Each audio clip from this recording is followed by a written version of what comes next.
ஆண்டவர் தாமே இந்த நாளிலும் உங்களை ஆசீர்வதிப்பாராக. தப்பிக்க முடியாத ஒரு இடத்துல ஒருத்தர் மாட்டிக்கிட்டான் அப்படின்னா அவனுக்கு தேவை என்ன அப்படின்னா ஒரு உதவி தான். சில பேர்லாம் பார்த்தீங்கன்னா பைத்தியம் பிடிச்சுமே அலைவாங்க. சில பேரை பார்க்கும்போது பார்த்திங்க அப்படின்னா அவங்களுடைய பார்வை எப்படி இருக்கு அப்படின்னா எனக்கு எப்படியாவது யாராவது உதவி செய்ய மாட்டாங்களா அப்படிங்கிற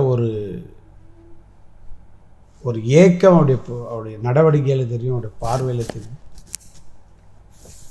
எந்த மனுஷனுக்கும் இப்படிப்பட்ட ஒரு சூழ்நிலைகள் வரலாம். ஏன்னா பல வழியில் முயற்சி பண்ணியிருப்பாங்க. ஆனால் முயற்சி பண்ண சிக்கல்லே இருப்பாங்க. பொதுவாக சொல்லுவாங்க பார்த்தீங்களா, இந்த பயங்கரமான உளையான சேரு இருக்கும்போது பார்த்தீங்க அப்படின்னா அதுக்குள்ளே நம்ம அதாவது வெளியில் வர்றதுக்கு முயற்சி பண்ணால் அது நம்ம உள்ளுக்குள்ளேயே போயிட்டுருப்போம் அப்படின்ட்டு. அப்படி ஒரு சூழ்நிலை ஒரு மனிதனுக்கு வரும்போது அவன் தேடுவது யாரை?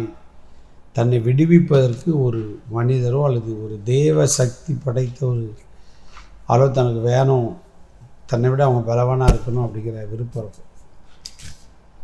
மனிதனுடைய வாழ்க்கையில் அறியாமலே சில நேரங்கள் சில அறிந்துக்குள்ளே அப்படி விழுந்துருவாங்க. சில நேரம் பார்த்திங்கன்னா கடன் வாங்கணும், வாங்கிட்டு நம்மளை தப்பிச்சிடலாம் அடைச்சிடலாம்னு நினைப்பாங்க. சில கிராமத்தில் சொல்லுவாங்க, பட்ட காலே படும் கெட்ட குடியே கெடும் அப்படின்னு போடுவாங்க. அடிக்கு மேலே அடி. அப்படி பார்த்தீங்க அப்படின்னா தரம் மட்டத்துக்கு போயிடுவாங்க. அப்போ எப்படி தான் விடுதலை? சில பேர் பார்த்திங்கன்னா தன்னைத்தானே மாய்த்து கொள்கிற அனுபவங்கள்லாம் பார்க்குறோம். ஆனால் எந்த சூழ்நிலை இருந்தாலும் விடுவிப்பதற்கு ஒருவர் இருக்கிறார். அதைத்தான் இன்றைக்கி அநேக மனிதர்கள் மறந்து போகிறாங்க. இந்த அனுதின கண்மலைத்து நிகழ்ச்சியை கேட்டுக்கொண்டிருக்கிற உங்களுடைய வாழ்க்கையிலும் கூட கஷ்டம், கவலை, நிந்தை, அவமானம், நெருக்கடி, கடன் பிரச்சனை, வறுமை, ஏழ்மை, ஞாபக சக்தி இல்லாமல் இல்லை திறமை இல்லாத ஒரு சூழ்நிலை, படித்து வேலை இல்லை, இப்படி பல நெருக்கடி. அதை பைபிளில் ஒரு வசனம் சொல்லி பார்த்தீங்க அப்படின்னா வாசிக்கலாம்.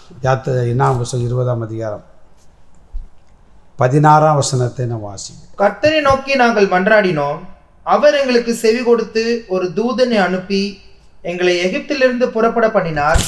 இப்பொழுது நாங்கள் உமது எல்லைக்கு உட்பட்ட காதேஸ் ஊரில் வந்திருக்கிறோம். உபாகமம் 4:20 தொடர்ந்து நம்ம வாசிக்க கேட்போம். உபாகமம் 4:20. இந்நாளில் நீங்கள் இருக்கிறது போல தமக்கு சுதந்திரமான ஜனமாய் இருக்கும்படி கர்த்தர் உங்களை சேர்த்து கொண்டு உங்களை எகிப்து என்னும் இருப்பு காலவாயிலிருந்து புறப்பட. பார்த்தீங்களா, எகிப்து என்கிற இருப்பு காலவாய்.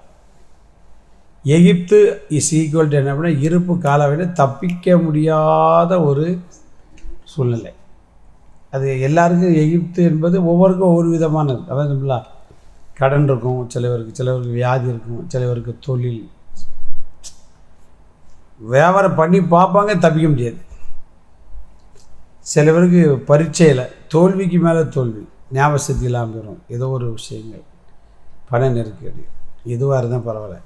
எப்படிப்பட்ட இருப்பு காலவாயாக இருந்தாலும் ஆண்டவரை இயேசு இன்றைக்கு ஜீவன் உள்ளவர். அவரை தேடினால் அவற்றை பட்டு நம்ம விண்ணப்பத்தை செலுத்தினா தெளிவாக சொல்லாமாங்க. நாம் 20:16 கர்த்தரை நோக்கி நாங்கள் மன்றாடினோம், அவர் எங்களுக்கு செவி கொடுத்து ஒரு தூதனை அனுப்பி எகிப்து என்கிற இருப்பு காலவாயிலிருந்து கொண்டு வந்துட்டேன். இப்போ உங்களுக்கு தப்பிக்க முடியாது சொல்ல மாட்டிருக்கீங்களா? ஒரே வழி தான். இயேசுநாத பாதத்தில் முழங்கால் படிவிடுங்க, ஜெபம் பண்ணுங்க, அவர் தூதனை அனுப்புவார்.